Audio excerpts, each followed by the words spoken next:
Hello, everyone.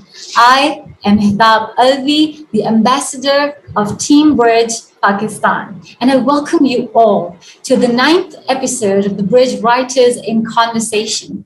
Today, we have a very interesting guest with us, Miss Sabrina Fatma Ahmad from Dhaka, Bangladesh. She is the author of Sehri Tales, an anthology of flash fiction and poetry, which resulted as an annual boot camp which she initiated back in 2016. She is a journalist and an academic by profession. Prior to her Sehri Tales, several of her short pieces and poetry has been published on international anthologies like Lifeline's Zuban, What the Ink, Writer's Block, Journeys by Sampad, South Asian Arts, Wonderful Worlds of Worders, Guildhall Press. Sabrina holds a BSS in Media and Communication from Independent University Bangladesh and an MFA in Creative Writing from University of British Columbia. Welcome to the Bridge, Sabrina. How are you doing today? Assalamualaikum, and thank you so much for having me on this wonderful program of yours, and I'm so excited just to be here. It's an immense pleasure to have you. Sabrina, you're such a talented poet. Can you please tell us the inspiration behind the amazing Sehri Tales? The roots of Sehri Tales lies in a small family tradition where my father used to leave us little notes to when we used to wake up for Sehri during Ramzan, we'd wake up and find little notes from him, handwritten notes from him. So as you mentioned, I have an MFA in creative writing, which I did in Canada. And when I came back, I came back to Bangladesh almost immediately afterwards. So when I came back, I immediately got busy with this newspaper that was starting up at the time, Dhaka Tribune. And it was also the same year that I got married. So I was dealing with a lot of new milestones. So my creative writing actually took a back seat for that. So this was 2013.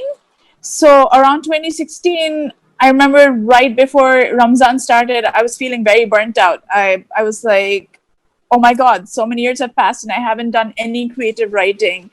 And I was not in a good place mentally. So I remember the first Sehri that I woke up, I was just remembering my father's tradition of leaving us notes and had my phone in my hand. I was like scrolling through Facebook. So I decided, why don't I just write a small Twitter-style 2-line horror story just for fun? And I did that. And I posted it so that, I could wake up to it tomorrow. And so the next day, I remember waking up and feeling so good that in 4 years, this is the first time I'd actually done a piece of creative writing. So I wanted to do that again, and I wanted to do that again. So over the whole month, I ended up creating 30 original creative pieces.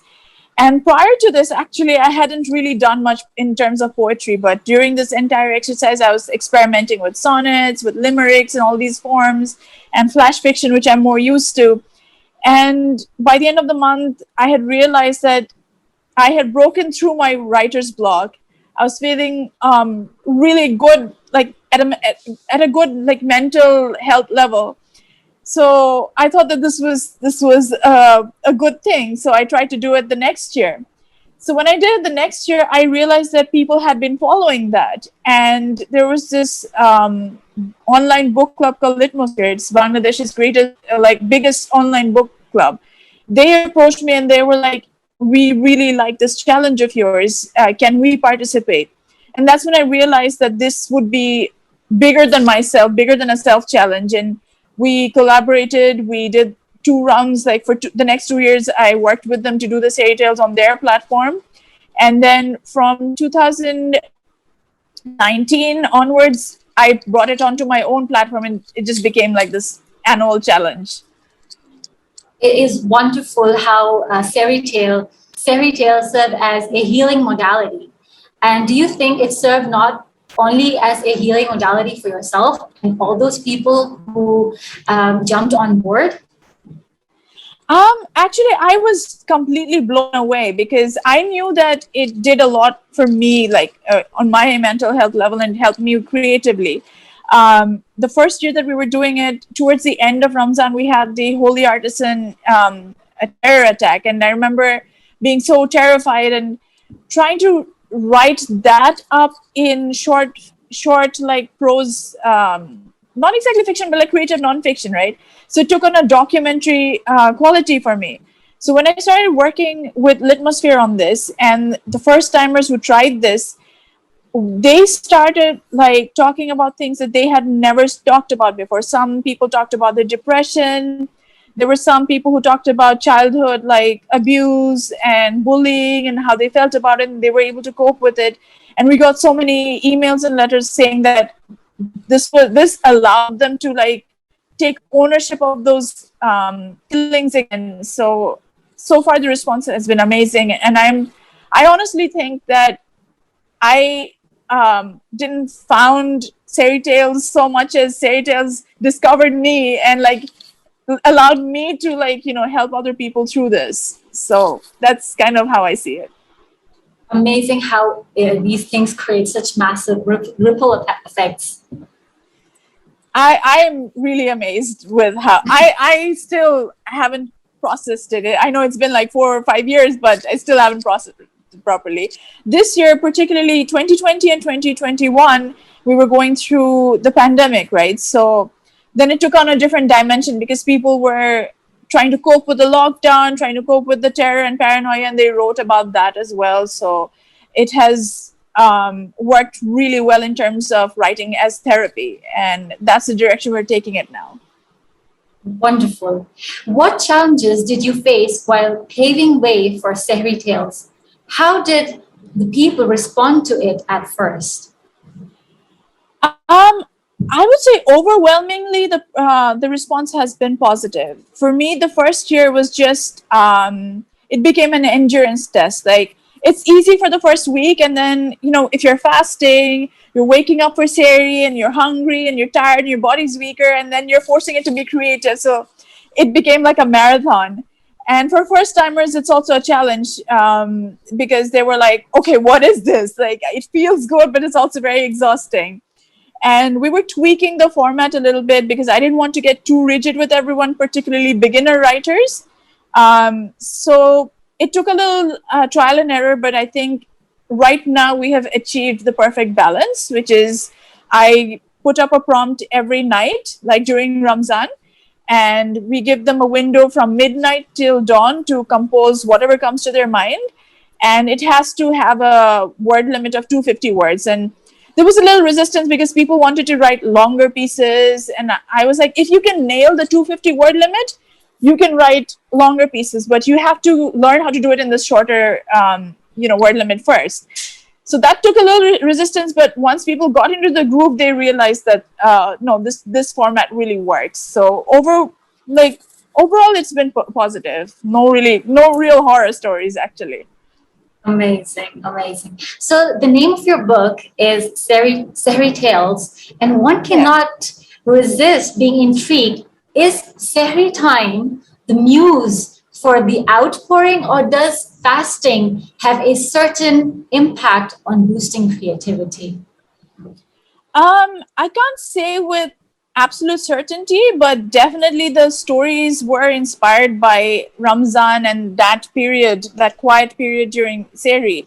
For me, what really worked was if you're waking up like fresh from sleep, and you've been in that mode all day, like during Ramzan we tend to think about more spiritual things, we tend to get more introspective. So when you wake up with a fresh mind, and you get into the mindset, I will have to be creative, I found that your really raw, vulnerable feelings come out, and that is, I guess, where the therapy aspect comes in. Because when you've just woken up and you're hungry and you're tired, you don't really have time to fool yourself, right? That's when you're being honest and you're thinking about deeper things. That's how it worked for me. That's how it worked for a lot of people, and I guess that's where it comes from. I think it's more like tapping into that conscious stream that is very pure at the time when you're just waking up. Absolutely, absolutely. And I've tried this at other times, but I found that there's something very special about Sehri. Like if you're fasting, and for me, it's like the first week is like, okay, light, easy, we'll do funny poems and things like that. But from the second week onwards, that's when, you've been fasting for a while. That's when it really hits. That's when you get really vulnerable and really down core, like really like honest with yourself. So that's the sweet spot. Amazing. Thank you for revealing that sweet spot. Okay, so Thank you. the digital space has really broadened the horizon for the literature, right? And there were so Yeah. many unheard voices that digital space has provided those voices the space. And your Yeah. particular platform also holds space for all sorts of writers. Yes. How would you like to reflect on that? Um, like I said, What is the this like challenge what is the future of the digitals for literary people? from what I don't claim to be an expert on this, but for my experience, it has created this kind of like real time, like writing used to feel. I'm very old school, right? So I've been writing like my whole life, and when I was growing up, writing was a very lonely activity. I'd write in my diary, and like I'd try and get it published. Some of it got published, some of it didn't, and it was in my hands. But what the digital platform has done is you get an immediate response, and when you do, you realize that you're part of this community, and particularly with Tales People, which is the group where we host the Sehri Tales every year, now has a warm and supportive community. A lot of people who might not be writing, they just go in to read the tales. They're cheering on their favorite writers, so you don't feel alone. And I think that really helps in breaking the writer's block, because we've got beginner writers who were completely shy about jumping into this, but people were so supportive. They were like, no, good, keep at it, you'll get better.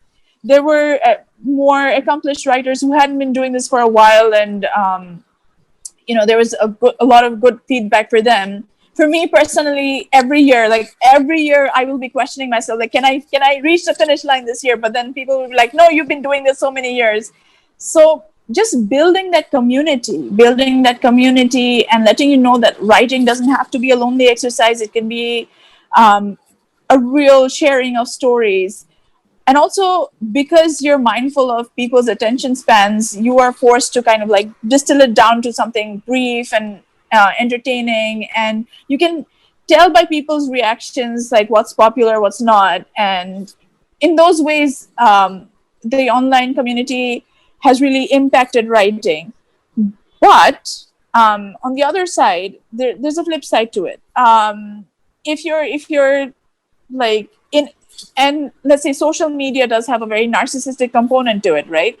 So if you're just doing it for the likes, it'll also become harder for you to take criticism. Sometimes you have to like sit back and actually take some time off and think about the craft a bit. But if you're doing it for the likes, then you there's a risk of pandering as well. So there are two sides to it. But definitely the digital platform has had a massive impact on the way, at least the way I write, the way a lot of people that I know have participated in these competitions, not just Sehri Tales, but the other competitions that my group Tales People does, like it has had an impact on them. And I'm seeing this on other platforms as well. Like Twitter is famous for like the microfiction format, and right now there's this meme that keeps coming back, like Ernest Hemingway's "Baby Shoes for Sale" story just keeps coming back. So definitely there's like an interesting movement happening. Yeah, amazing. Totally relevant to our contemporary times. So you are a journalist by profession. How do you think literature and how can we link literature and journalism? Um, See, the way people consume news has changed a lot, particularly if we look at print. I won't go so far as to say print is dead, but print is definitely on the decline, and people they don't wait for newspapers to get their news anymore, right? You'll get your news from social media, you'll get it from like, websites and stuff. So journalists have had to, like, newspapers particularly have lost that kind of like breaking news aspect of it, right? So it's no longer about can you do this first, but can you do it more meaningfully? Like we have become much more critical as news consumers in a way. So that's where like your literary devices, like a good storytelling format, can come in, making the news more engaging. Like maybe I don't need to open up a newspaper to know what happened because I already heard it from Facebook. But if a good news story, a good feature story particularly, gives me great analysis, weaves a story around, like if there's like a fire in a building, sure, I can find out there was a fire at this building at this hour and all that, and that's news, right? But I think the journalist's role has changed so much that now we can talk about what does this fire tell us about you know uh, logistics or infrastructure, or is there a bigger reason behind it, or even something simple as let's talk about the victims of that fire. Like they're not just numbers, they're people. So we are, as human beings, we are storytelling creatures, and we always gravitate towards a story. And if you do have those skills as a creative writer, as a literary writer, you can bring that into your journalism and make it more engaging and meaningful for your readers. Amazing. So, in the current state of the world, how do you think literature and creativity is affected? What strategies should writers adopt to bring some peace during these intense times? Well, like we're like into the second year of the pandemic, right? And the first year, it just brought the whole world to a standstill, and everyone was trapped behind their inside their walls. And what kept us going? The art did. Netflix binges did. Some of us reconnected with our habits of reading and writing and journaling and all that. So absolutely, literature still has a very relevant story to play, and these are like it's a reflection of our times, it's a reflection of everything that we're going through, and stories will keep us sane. Like, of course there's need for commerce, of course there's need for science and tech, but there's also a huge need for the arts, because you just need it for your own sanity, right? So I don't think it'll go irrelevant at any time. But as far as strategies, I think um, because of work from home, because of things like Zoom, which became like really popular during the pandemic and all that, we are now being given new tools to play with in terms of stories. And I've seen people do amazing things with it. And I guess writers can learn to pick up those tools and find exciting new ways to engage with their readers in that way. Amazing. So, Sabrina, what are your thoughts on creative writing, and what would you like to say to the young emerging writers? I would say read. Read. Like, if you want to be a writer, even if you've never done that before, you can if you read. Like, if you read a lot of books, if you read a lot of different things, you automatically develop an like the DNA for a good storytelling format, and then you can the writing becomes much easier. So be brave. Don't be afraid to be vulnerable, but also read and consume a lot of like different media and turn that into your stories. Great. So, Sabrina, you know that Bridge is striving to connect writers from around the globe. And I'm sure you understand the writers, the need for the connectivity in these crucial times. How do you see Absolutely. this project Bridge flourishing over the coming years? How would it benefit the young writers? I think what is wonderful about the bridge is that you're reaching out to not just writers in your own country, but writers, across the region and internationally. And I think that exposure is very important.